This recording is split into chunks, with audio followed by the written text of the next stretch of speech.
Minha irmã disse: pague ou saia da frente. No tribunal e meus pais estavam exigindo que eu pagasse pela criança. Meu nome é Lara Monteiro. Tenho 32 anos. Sou contadora e moro em São Paulo. Eles diziam que a família sempre vem em primeiro lugar. Eu só nunca imaginei que eu seria a que eles alinhariam para pagar a conta. O martelo do juiz bateu na madeira. O som foi plano e final. Cortou o zumbido quieto do ar-condicionado. Sra. Monteiro, o juiz disse. Sua voz estava cansada. Ele me olhou por cima dos óculos. Você está preparada para fornecer suporte financeiro para a criança de sua irmã? Eu olhei para ele. Não olhei para minha irmã. Não olhei para meus pais. Apenas olhei para este homem que eu nunca tinha conhecido. Este juiz que segurava toda a minha vida nas mãos. O ar no tribunal estava espesso.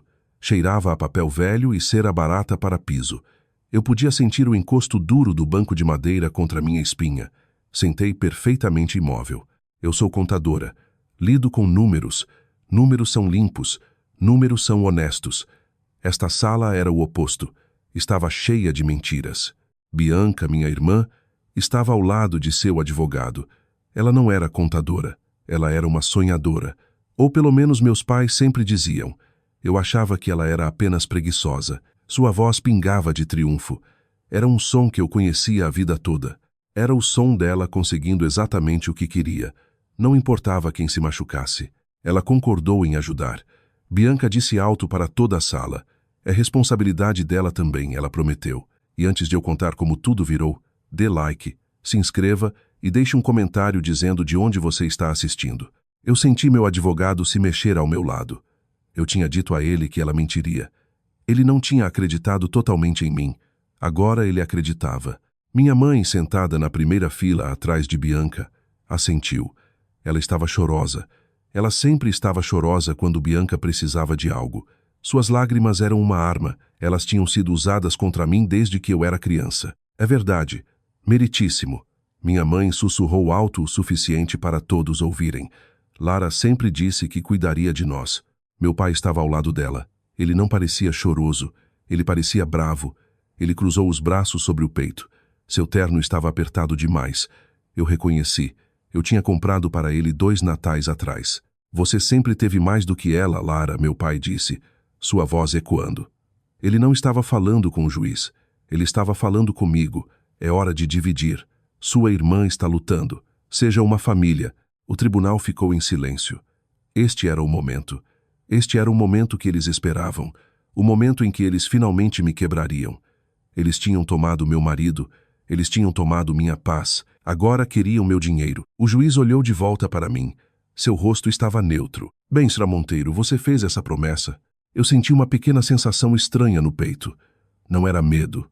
Não era raiva. Era paz. Eu soltei um suspiro lento. Eu tinha praticado isso por meses. Eu tinha praticado isso. Então eu sorri. Era um sorriso pequeno só para mim, porque o que nenhum deles sabia, o que eu tinha construído silenciosamente por meses, estava prestes a transformar o pequeno espetáculo deles na ruína deles. Bianca achava que tinha me encurralado. Meus pais achavam que a viagem de culpa funcionaria uma última vez. Eles não me conheciam de verdade. Eles me viam como um recurso, um banco, uma carteira aberta. Eles esqueceram que eu sou contadora. Eu conto tudo. Eu rastreio tudo. E eu nunca esqueço uma dívida. Meritíssimo, eu disse, minha voz clara e firme.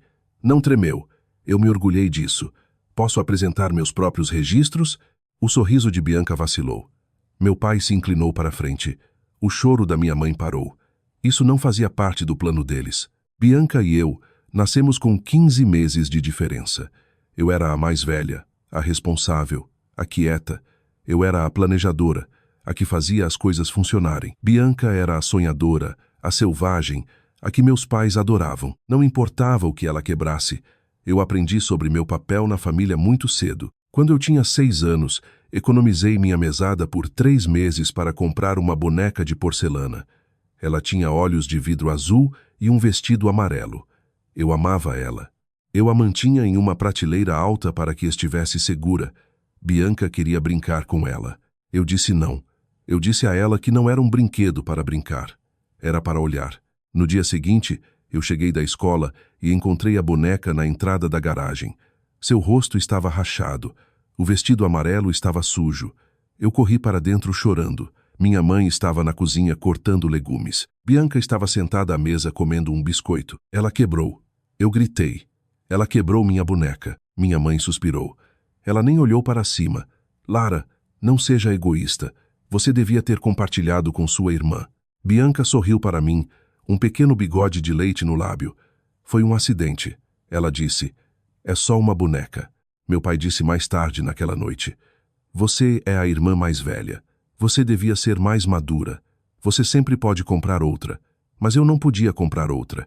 Eu tinha gastado todo o meu dinheiro. Essa foi a primeira lição. Meu trabalho não significava nada. Os desejos dela significavam tudo. Não era favoritismo. Não exatamente.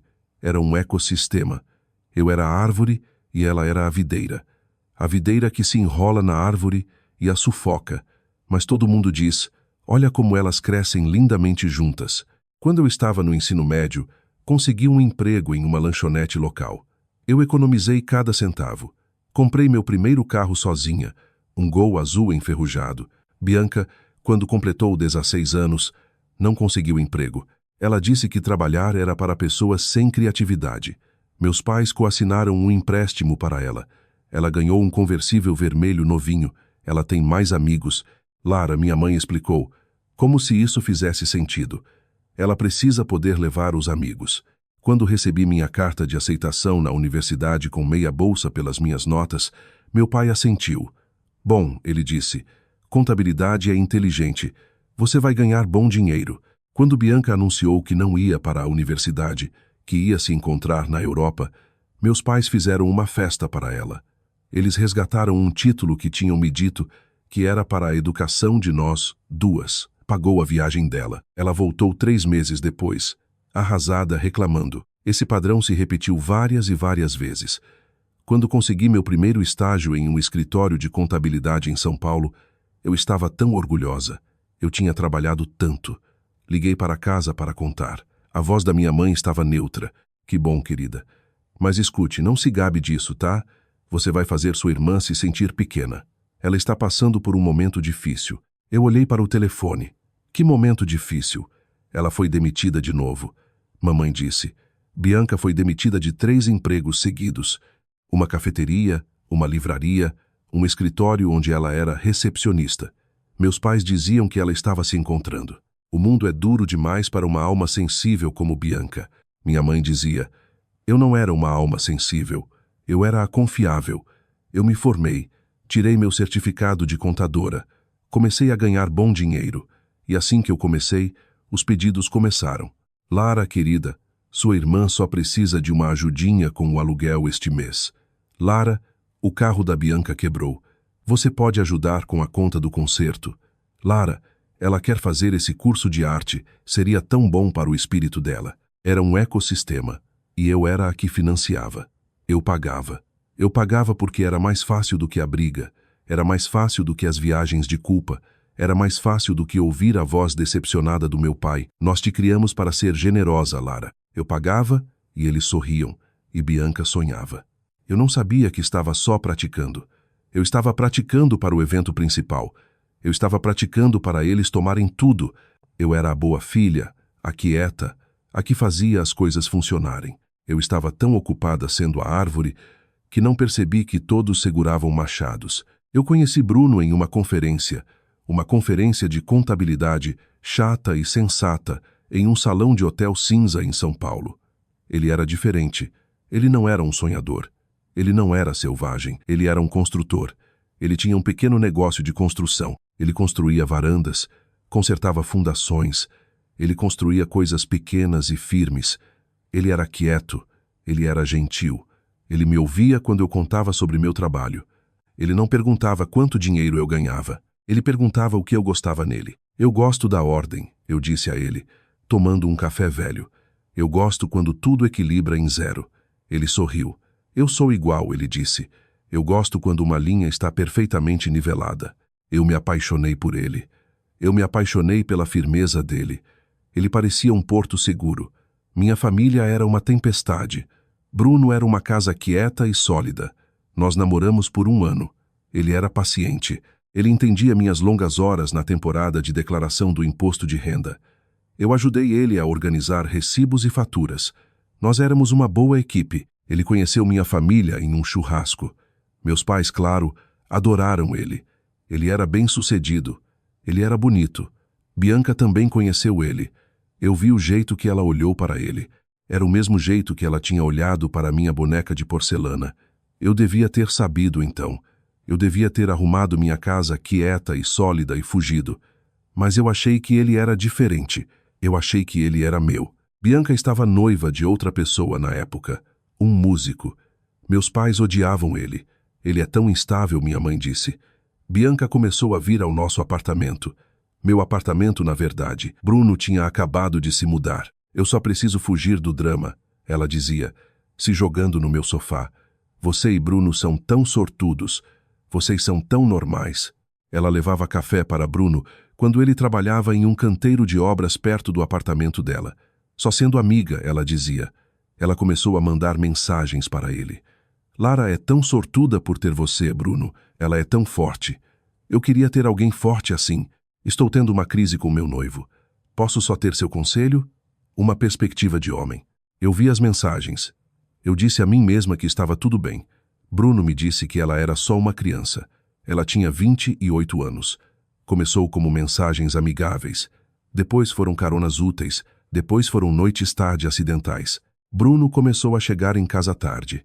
Emergência de cliente, ele dizia. Ou só tive que ajudar Bianca com um pneu furado. Ele começou a cheirar diferente, não como serragem e suor. Ele cheirava ao perfume de Bianca. Era um cheiro forte e doce. Jasmim. A noite em que eu soube, eu não gritei. Eu não chorei. Eram 2 da manhã. Eu estava na cama. Ele estava no chuveiro. Ele disse que tinha trabalhado tarde em uma proposta. O celular dele acendeu na mesa de cabeceira. Uma mensagem de Bianca. A noite passada foi incrível. Não acredito que você vai mesmo deixar ela. Ele vai ficar tão bravo. Eu só olhei. Meu coração não quebrou. Ele só parou. Eu senti o sangue sumir do meu rosto. Fiquei fria. Traição nem sempre vem como trovão. Às vezes infiltra quieto. É um vazamento lento. Uma rachadura fina na fundação até a casa toda inundar e você não lembrar mais como a paz soa. Ele saiu do banheiro, uma toalha na cintura. Você ainda está acordada? Eu olhei para ele. Minha casa quieta e sólida. Ele era só um prédio e estava podre. O perfume dela está na sua pele, eu disse. Minha voz era um sussurro. Ele nem teve decência de mentir. Ele só olhou para o chão. Lara, ele começou. Aconteceu. Saia, eu disse. Ele saiu. Ele arrumou uma mala e saiu. Foi direto para ela. 3 meses depois, eles estavam juntos oficialmente. Sem pedido de desculpas, sem explicação, só um anúncio de família no almoço de domingo. Eu só fui porque minha mãe tinha chorado no telefone. Por favor, Lara, precisamos nos curar como família. Eu entrei. Bianca estava lá segurando a mão de Bruno. Ela estava usando meu antigo anel de noivado, o que Bruno tinha me dado. Ela tinha ajustado o tamanho. Meus pais aplaudiram. Temos uma notícia maravilhosa. Meu pai anunciou. Bruno e Bianca estão noivos. Eu olhei para minha mãe. Ela estava radiante. O amor encontra seu caminho, minha mãe disse, olhando direto para mim. Estamos tão felizes que Bianca finalmente encontrou alguém firme, alguém para cuidar dela. Eu olhei para Bruno. Ele não encontrou meus olhos. Eu olhei para Bianca. Ela sorriu para mim. O mesmo sorriso de quando éramos crianças. O sorriso que dizia, eu ganhei. Eu não disse nada, eu só me levantei. Eu saí naquela noite e nunca mais voltei. Eu construí uma nova vida, uma vida menor e mais afiada. Eu me mudei para um novo apartamento em outra parte de São Paulo. Uma caixa branca limpa no alto. Eu vendi o apartamento que tinha compartilhado com Bruno. Eu assumi o prejuízo. Eu só queria que sumisse. Eu me joguei no trabalho. Eu trabalhava 80 horas por semana. Ganhei uma promoção, depois outra. Eu era boa no meu trabalho. Meu trabalho fazia sentido. Os números sempre equilibravam. As pessoas eram o problema. As pessoas eram caos. Eu não falava com minha família. Eles tentaram no começo. Minha mãe ligou. Eu não entendo por que você está fazendo isso, Lara. Somos sua família.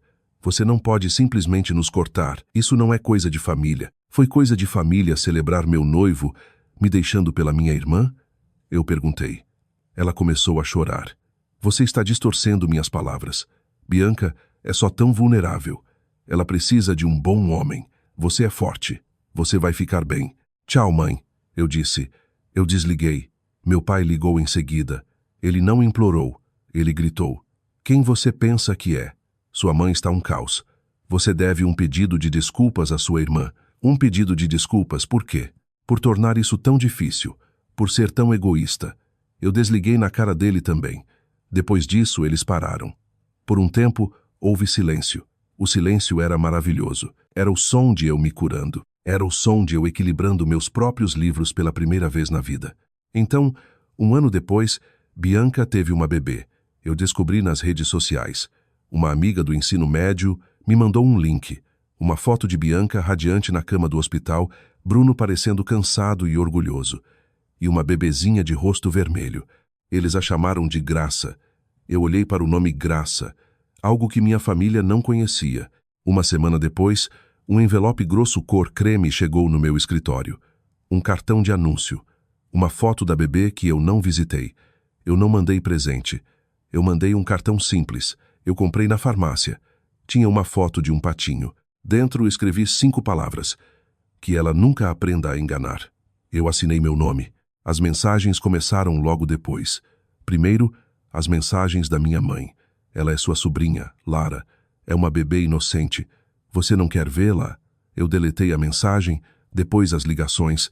Eu deixei ir para a caixa postal. Lara, querida, é a mamãe. Escute, Bruno perdeu o emprego. O negócio de construção não está dando certo. Eles estão passando por um momento muito difícil. Bianca não consegue equilibrar maternidade e trabalho. Ela está tão sobrecarregada. Ligue delete. Lara, é seu pai. Eu não estou ligando para pedir. Estou ligando para dizer. Sua irmã precisa de ajuda. Você ganha um salário de 6 dígitos. Nós sabemos o que você ganha. Vimos a matéria na revista de ex-alunos. Ah, Deus. A revista de ex-alunos. Eu tinha ficado tão orgulhosa disso. Seja uma boa irmã. A voz dele ecoava no alto-falante do meu celular. Ajude eles com as despesas da criança. É o mínimo que você pode fazer. Eu deletei o recado. Minha mãe ligou de novo. É a coisa de família fazer, Lara. A bebê precisa de fórmula. A bebê precisa de fraldas. E se ela ficar doente? Você tem tanto. Eles têm tão pouco. Eu desliguei. Eu bloqueei os números deles. O silêncio voltou. Por 3 semanas ficou silencioso. Eu devia ter sabido. O silêncio é sempre só um campo de batalha recarregando. Na semana seguinte, eu recebi uma carta. Não era da minha família. Era de um escritório de advocacia. Cardoso versus Monteiro. Eu abri. Minhas mãos tremiam. Era uma petição por pensão alimentícia. Eles estavam me processando. Minha irmã e meu ex-noivo estavam me processando por apoio à criança deles. Eu li o documento. Estava cheio de mentiras. Acirta. Monteiro fez um compromisso verbal e escrito de prover para sua irmã Bianca Cardoso e qualquer dependente no caso de dificuldade financeira. Acirta. Monteiro agiu como figura parental e garantidora financeira da SR Cardoso por mais de uma década. O padrão estabelecido de pagamentos da SR Monteiro demonstra um claro relacionamento in loco parentis.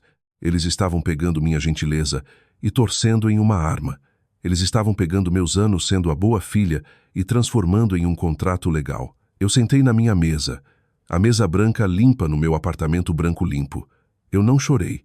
Eu fiquei com raiva. Era uma raiva fria, limpa, perfeita. Era uma raiva que equilibrava em 0. Eu peguei o telefone. Eu liguei para o melhor advogado que pude encontrar. Eles querem lutar? Eu sussurrei para a sala vazia. Ótimo, eu trago os recibos. O nome do meu advogado era Arthur. Ele era velho, caro e parecia que comia notícias ruins no café da manhã. Eu sentei no escritório dele. Era todo madeira escura e livros de couro. Isso é ambicioso, Arthur disse, lendo a petição. Ele me olhou por cima dos óculos como o juiz tinha feito, mas os olhos dele eram afiados. Eles estão tentando alegar que você é uma mãe de fato porque pagou o aluguel dela. Eu paguei o aluguel dela. Eu paguei as contas do carro dela. Eu paguei os cursos de arte dela. Eu paguei a viagem dela para a Europa. Meus pais a encorajavam. Eles diziam que era meu papel como a irmã bem-sucedida. E você tem registros disso? Eu deslizei um fichário pela mesa dele. Um fichário grosso preto de 3 argolas. Eu sou contadora, eu disse. Eu tenho registros de tudo. Ele abriu o fichário. Ele folheou as páginas. Extratos bancários, cópias de cheques, e-mails da minha mãe. Lara, Bianca, só precisa de R, 2.000 para o depósito. E-mails do meu pai. O seguro do carro da sua irmã está vencendo. Cuide disso. Arthur ficou em silêncio por 5 minutos inteiros. Ele só leu. Depois fechou o fichário. Ele olhou para mim. Eles são muito estúpidos. Ele disse. Isso não é o que me preocupa, eu disse. Eu puxei outro arquivo. Este era mais fino. Isso é a armadilha real. Ele abriu o segundo arquivo. Eles tinham protocolado documentos. Eles afirmavam que as dívidas do negócio de Bruno, as que o tinham falido, estavam ligadas à nossa antiga conta conjunta. Uma conta que eu achava que estava fechada. Uma conta que eu tinha aberto com ele. Quando nós nos mudamos juntos pela primeira vez, esses empréstimos foram feitos. Depois que você se separou? Arthur perguntou, a voz afiada. 1 mês depois, eu tenho os extratos bancários mostrando saldo zero quando eu saí. Mas eu devo ter esquecido de tirar meu nome completamente. Eu estava um caos. Eu só queria sair. Eu achei que ele seria decente e fecharia. Ele não foi decente. Arthur, disse ele, e sua irmã usaram.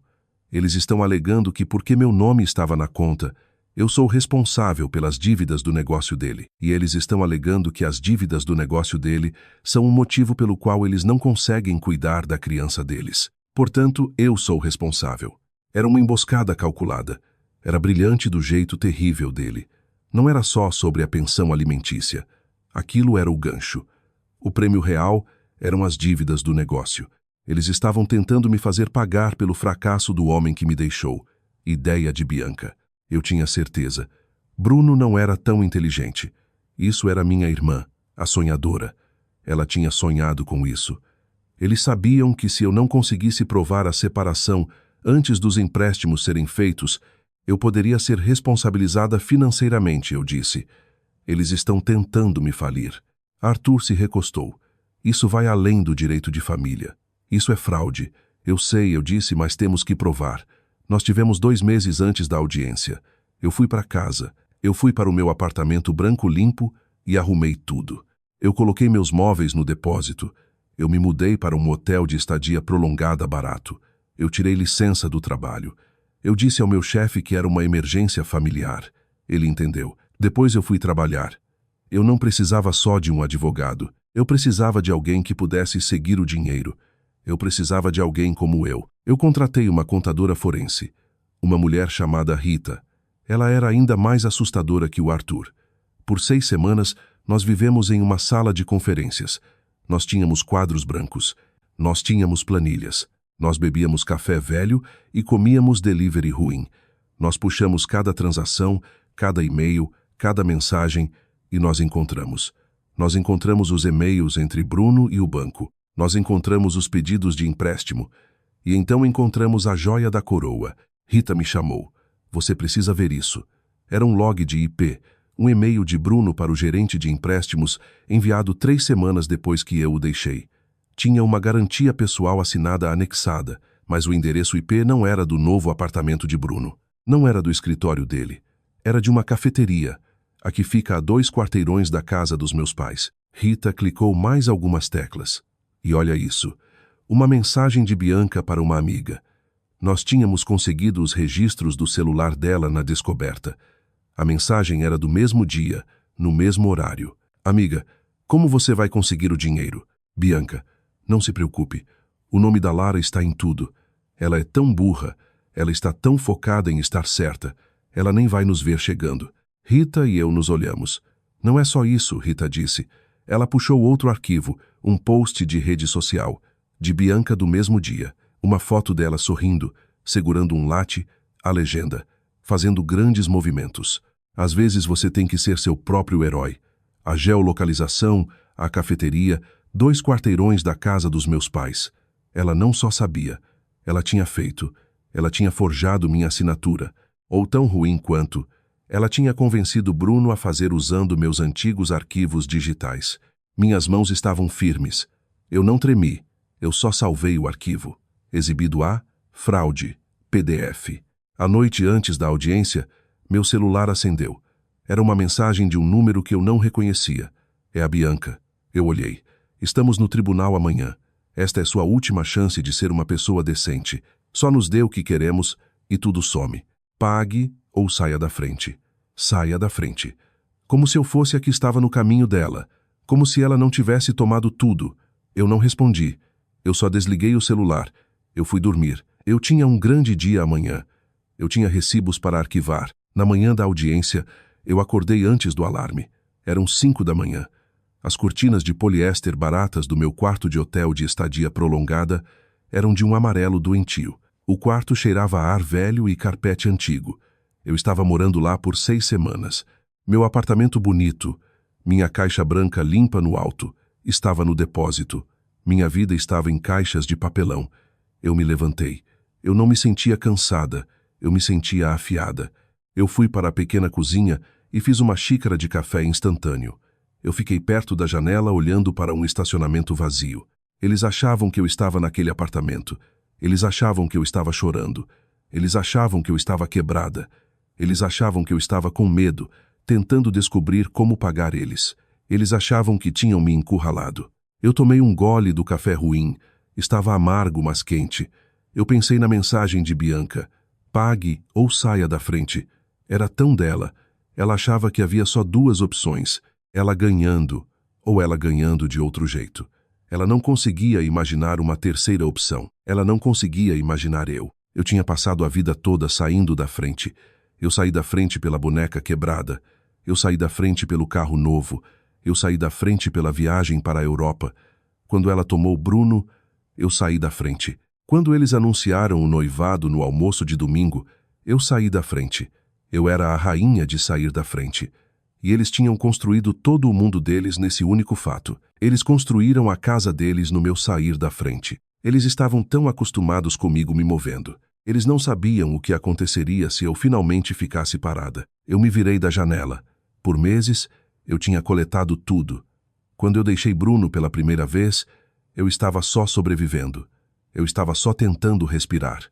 Mas quando a ação judicial chegou, o choque me acordou. Era como um balde de água gelada. A dor tinha ido. A mágoa tinha ido.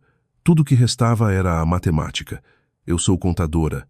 Meu cérebro é construído em uma regra simples. Tudo deve equilibrar. E isso estava tão desequilibrado. Eu tinha contratado a Rita, a contadora forense. Nós não só olhamos os extratos bancários. Nós puxamos tudo. Meus antigos e-mails. Eu tinha salvado eles. Mãe, estou mandando 4.000 para o depósito da Bianca. Por favor, certifique-se de que ela me pague de volta. Pai, aqui está o comprovante de pagamento do seguro do carro da Bianca. Esta é a última vez. Nunca era a última vez. Nós tínhamos os carimbos de tempo do banco. Nós tínhamos os logs de IP. Nós tínhamos as mensagens de texto. As mensagens de texto de Bianca para as amigas eram um tipo especial de obra-prima. Bruno é um caos, mas é fofo.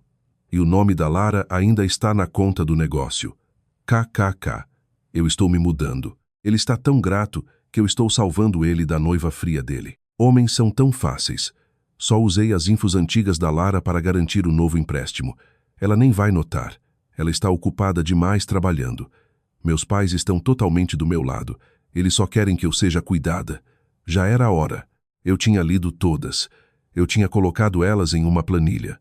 Eu cruzei com os saques bancários e datas dos pedidos de empréstimo. Eu não chorei quando li. Eu só destaquei elas em amarelo. Hoje não era sobre sentimentos. Hoje era sobre fatos. Eu tomei banho. A pressão da água era terrível. Eu me vesti. Eu tinha um terno só. Eu tinha comprado para este dia. Era cinza carvão escuro. Não era um terno de poder. Era armadura. Eu usei uma blusa branca simples. Eu puxei meu cabelo para um coque severo apertado. Sem maquiagem, exceto um pouco de pó. Eu não queria parecer emocional. Eu não queria parecer nada. Eu queria parecer um balanço patrimonial. Eu arrumei minha maleta. Um fichário para mim, um fichário para meu advogado, Arthur, Um fichário bem grosso de 3 argolas para o juiz e cópias para o outro lado. Eu saí do hotel. Eu não peguei táxi. Eu andei os 10 quarteirões até o tribunal. Era uma manhã fria e clara em São Paulo. As pessoas corriam para o trabalho, segurando copos de café, olhando os celulares. Eu me sentia completamente calma. Eu lembrava de estar em uma peça no ensino médio. Eu era uma árvore. Eu tinha uma única fala. Eu estava aterrorizada. Eu estava nos bastidores, as mãos tremendo, me sentindo mal. Hoje, minhas mãos não tremiam. Eu não me sentia mal. Isso não era uma peça. Isso era uma auditoria. E eu era a auditora. Eu encontrei Arthur no saguão. Ele estava usando seu terno velho e caro. Ele olhou para mim e assentiu. Você está pronta, ele disse. Não era uma pergunta. Estou pronta, eu disse. Nós passamos pela segurança. Nós subimos no elevador. Nós entramos no tribunal.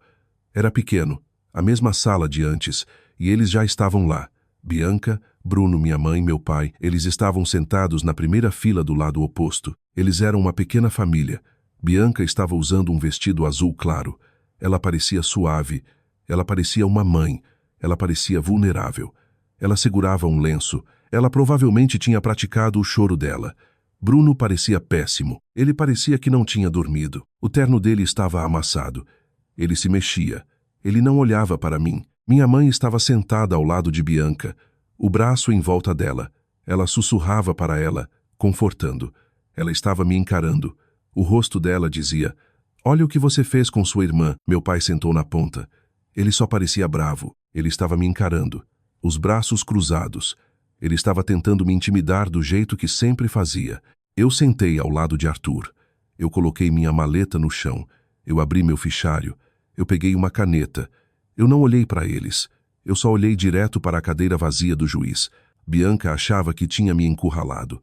Meus pais achavam que podiam me culpar. Eu vim armada com fatos. E a primeira regra da contabilidade é que fatos não ligam para seus sentimentos. O martelo bateu. O juiz sentou. Cardoso versus Monteiro, ele disse, sua voz ecoando na sala pequena. O advogado de Bianca foi primeiro. Ele era jovem com um terno barato e gel demais no cabelo. Ele deu um longo discurso triste. Ele pintou um quadro de uma jovem mãe lutando. Uma mulher abandonada pela irmã fria, rica e sem filhos. Minha cliente Bianca Cardoso é uma nova mãe, ele disse. A voz grossa de simpatia falsa. Sua irmã, Lara Monteiro, uma mulher de meios consideráveis, prometeu cuidar dela. Ela prometeu apoiá-la, e quando Bianca precisou mais, quando essa linda bebê, Graça, nasceu, Lara Monteiro virou as costas. Bianca, bem na hora, soltou um pequeno soluço quieto. Minha mãe esfregou as costas dela. Eles não estão pedindo muito, meritíssimo, o advogado disse. Só o que foi prometido, só uma ajudinha. Ele continuou. Ele trouxe as dívidas do negócio. O negócio de Bruno Cardoso falhou. Foi uma tragédia e estava ligado a uma conta que ele compartilhava com a SAR Monteiro.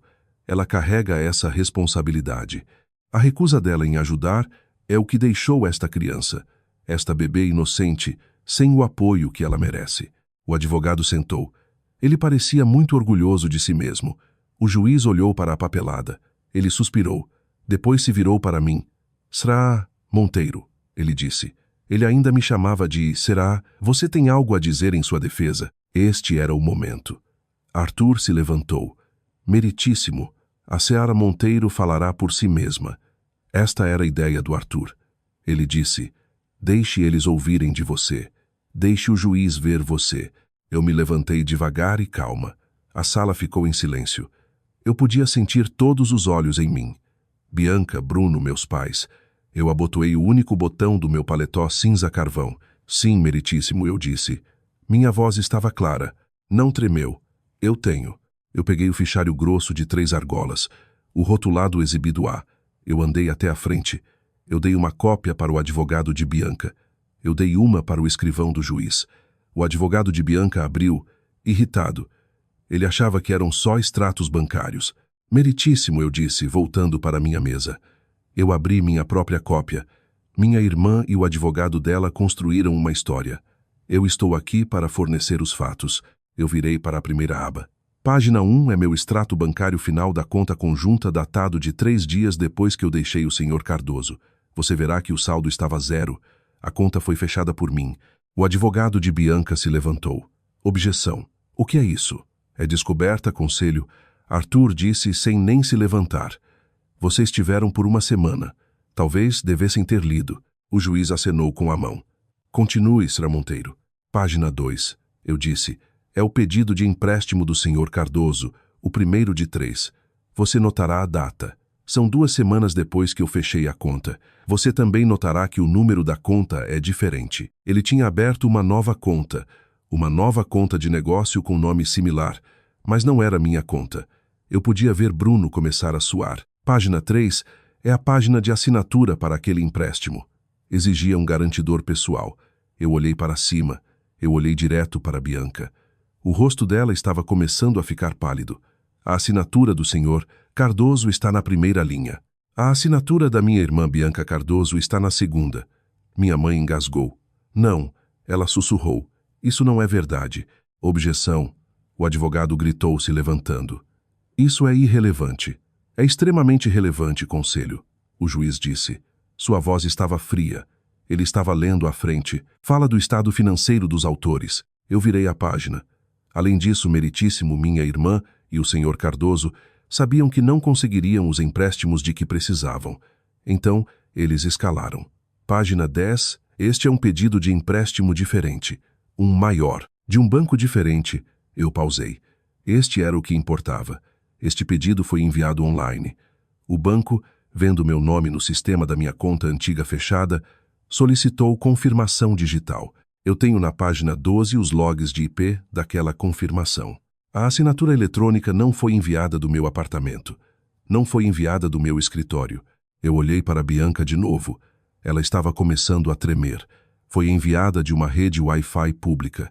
O endereço IP é da cafeteria na esquina da Elman Oak, 2 quarteirões da casa dos nossos pais. Eu virei a página. Na página 13, você verá um post de rede social da minha irmã Bianca. Ela está naquela cafeteria naquele dia. Naquele horário, a legenda diz, fazendo grandes movimentos. E na página 14, uma mensagem de texto da minha irmã para uma amiga enviada 10 minutos depois. Só usei as infos antigas da Lara para garantir o novo empréstimo. Ela nem vai notar. Ela está ocupada demais trabalhando. O tribunal explodiu em murmúrios. O advogado de Bianca ficou sem palavras. Ele só encarava a página. Meritíssimo, eu disse, minha voz ficando mais forte. Minha irmã não só sabia da dívida, ela a adquiriu. Ela e Bruno Cardoso usaram conscientemente minha identidade e meu acesso à conta pré-separação. Acesso que eu achava que estava selado para ganho financeiro. Eles cometeram roubo de identidade, eles cometeram fraude bancária e cometeram fraude fiscal ao pedir benefícios, usando um demonstrativo de renda baseado nesses empréstimos fraudulentos. A cor sumiu dos rostos deles. De todos. A boca da minha mãe estava aberta. Ela parecia horrorizada. Meu pai estava se levantando. Isso é mentira. Você está mentindo, Lara. Sente-se. O juiz rugiu. Meu pai, pela primeira vez na vida, fez o que mandaram. Ele caiu de volta no banco. Bianca estava sussurrando. Eu só conseguia ouvir ela. Ela se inclinava sobre a mesa para o advogado dela. Ela não ousaria. Ela sussurrou. Ela não ousaria. Eu olhei para ela. Eu olhei para minha irmãzinha, a sonhadora, a que todo mundo tinha que proteger. Eu olhei para a mulher que tinha roubado meu noivo, minha paz e depois tentado roubar meu futuro. Eu não gritei. Eu não chorei. Eu só falei a verdade. Você ousou primeiro. O juiz encarou os papéis. Ele não folheava mais. Ele estava lendo. O silêncio no tribunal era de um novo tipo. Não era o silêncio de espera. Era o silêncio de uma execução. Eu podia ouvir Bianca respirando. Estava rápida e rasa. Ela estava começando a hiperventilar. Minha mãe estava chorando, mas não as lágrimas armadas de sempre. Essas eram reais. Eram lágrimas de choque. Ela finalmente via a cobra no jardim. Ela só não percebia que tinha ajudado a criar. Meu pai só parecia velho. A raiva tinha ido. Ele só parecia esvaziado. O juiz fechou o fichário. Ele colocou as mãos em cima. Ele olhou para Bianca e Bruno. Senhor Cardoso, Senhor Cardoso. Ele não a chamava mais de Ceia, o advogado de vocês. Vocês têm algo a dizer sobre esta evidência? O advogado de Bianca se levantou. Ele parecia doente. Meritíssimo, nós não estávamos cientes. Isso é claramente uma disputa familiar. Uma disputa familiar. O juiz o cortou. Conselho, eu estou olhando para fraude bancária. Eu estou olhando para perjúrio. Vocês protocolaram uma declaração jurada neste tribunal, alegando que seus clientes estavam na miséria. Vocês falharam em mencionar por quê. Vocês falharam em mencionar que a miséria deles é resultado direto da atividade criminal deles. Meritíssimo, eu devo me sentar, conselho. Você está perigosamente perto de ser sancionado. O advogado sentou. O juiz se virou para mim. Seu rosto ficou suave por um momento. Sra. Monteiro, você passou por um ordeal. Eu sinto pelo tempo do tribunal. Depois ele olhou de volta para eles.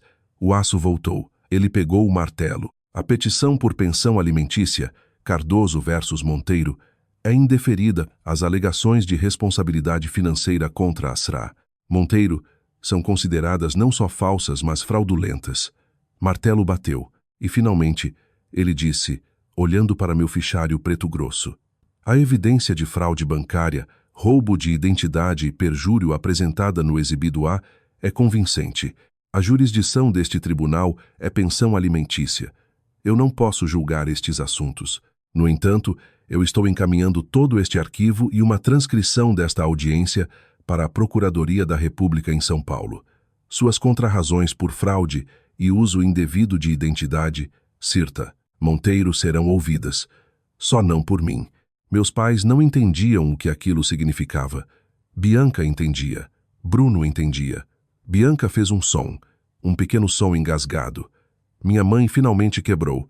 Não, ela gritou, se levantando. Você não pode. Ela é sua irmã. Lara, pare com isso. Diga a ele para parar. É sua irmã. O juiz a silenciou com o martelo. Um golpe duro e final.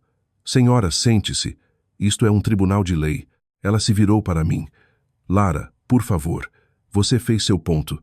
Não faça isso com ela. Não faça isso conosco. Eu só olhei para ela. Eu não disse nada. O juiz se inclinou sobre o banco. Ele falou com minha mãe, mas as palavras eram para mim. Família não é imunidade, ele disse. Sua voz quieta, mas carregando pela sala. Família não é um cheque em branco. Família não é uma desculpa para destruir alguém. Eu senti algo no peito, um pequeno nó apertado que eu carregava desde os 6 anos. O nó que se formou quando vi minha boneca quebrada na entrada da garagem. E pela primeira vez, ele se dissolveu. Eu me senti vista. Eu não era a egoísta. Eu não era a fria. Eu não era a que não era de família. Eu era a que tinha sobrevivido. Eu me levantei. Eu peguei minha maleta. Arthur se levantou comigo. Ele colocou a mão nas minhas costas. Por aqui, Sra. Monteiro, ele disse. Eu saí do tribunal. Eu não olhei para trás. Eu não olhei para Bianca, que agora soluçava no terno amassado de Bruno. Eu não olhei para meu pai, que segurava a cabeça nas mãos. Eu não olhei para minha mãe, que me encarava com um olhar de puro terror animal. Eu só saí para o corredor. Eu andei até o elevador e apertei o botão. Eu me sentia quieta. Não era vitória. Não era alegria. Era equilíbrio. O livro Razão, depois de todos esses anos, finalmente estava perfeitamente equilibrado em 0. As consequências não aconteceram de uma vez. Não foi como em um filme. Foi um desenrolar lento e quieto. Arthur me ligou uma semana depois.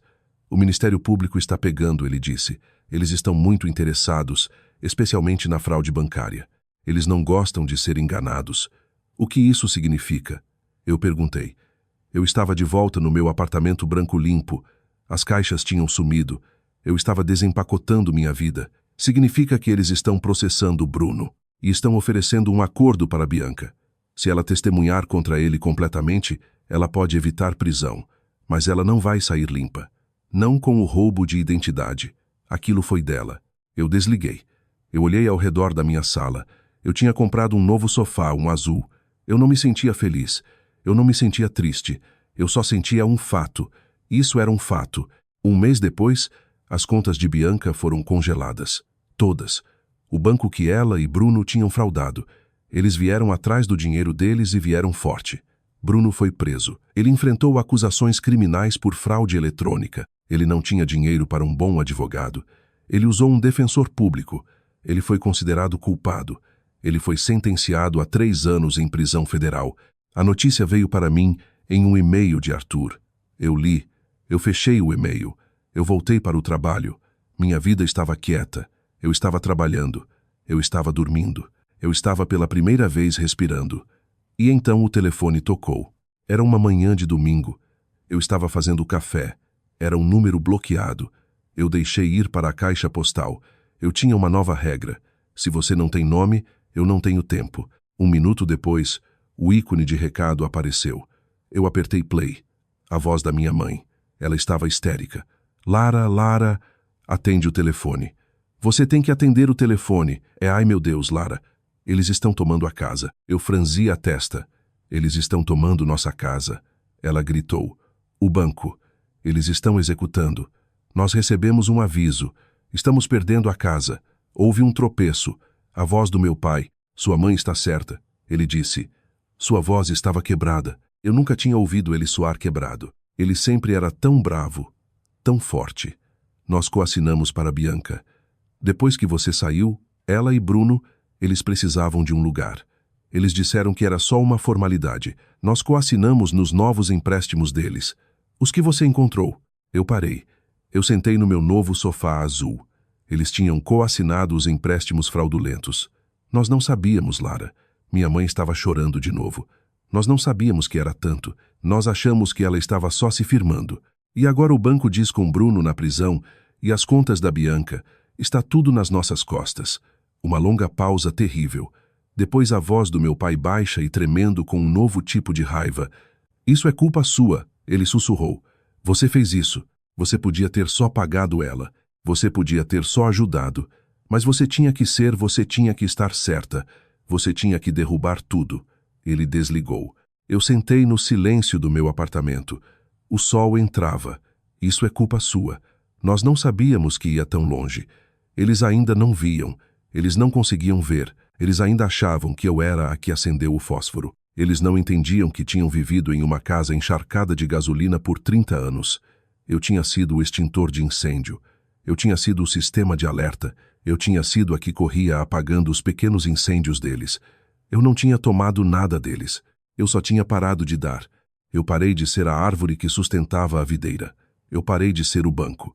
Eu parei de ser a quieta e confiável. Quando eu saí da frente, toda a estrutura podre que eles tinham construído simplesmente caiu. Isso não é destruição. Isso é gravidade. Eu peguei o telefone.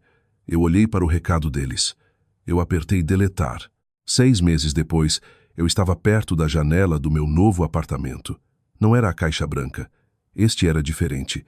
Era em um prédio antigo de tijolos. Tinha pisos de madeira que rangiam. Tinha tetos altos. Tinha vista para o Rio Pinheiros.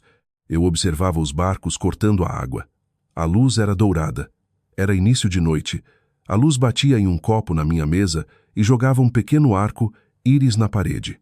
Eu pensei neles. Bianca aceitou o acordo. Ela testemunhou contra Bruno. Ela ganhou 5 anos de liberdade condicional e tinha que pagar uma multa que eu sabia que ela nunca conseguiria pagar. Ela estava morando com uma amiga. Ela tinha perdido a bebê. Graça estava em acolhimento temporário até Bianca se estabilizar. Meus pais perderam a casa. Eles estavam alugando um pequeno apartamento em um bairro ruim. Minha mãe estava trabalhando como caixa. Meu pai era recepcionista em uma loja grande. Eles estavam quebrados. Eu não sentia a alegria. Eu só sentia o quieto. Eu sussurrei para mim mesma. Paz não é vingança. Vingança é barulhenta. Vingança é raivosa. Vingança ainda é sobre eles. Isso era paz. Paz é prova de que eles não controlam mais você. Paz é um livro-razão finalmente equilibrado. Paz é um apartamento quieto, uma vista para o rio e um futuro que pertence só a mim. Se você já foi culpado pelo que não fez ou forçado a limpar o que os outros quebraram, dê like, se inscreva e me diga de onde você está assistindo. Porque silêncio não significa rendição. Às vezes é o som de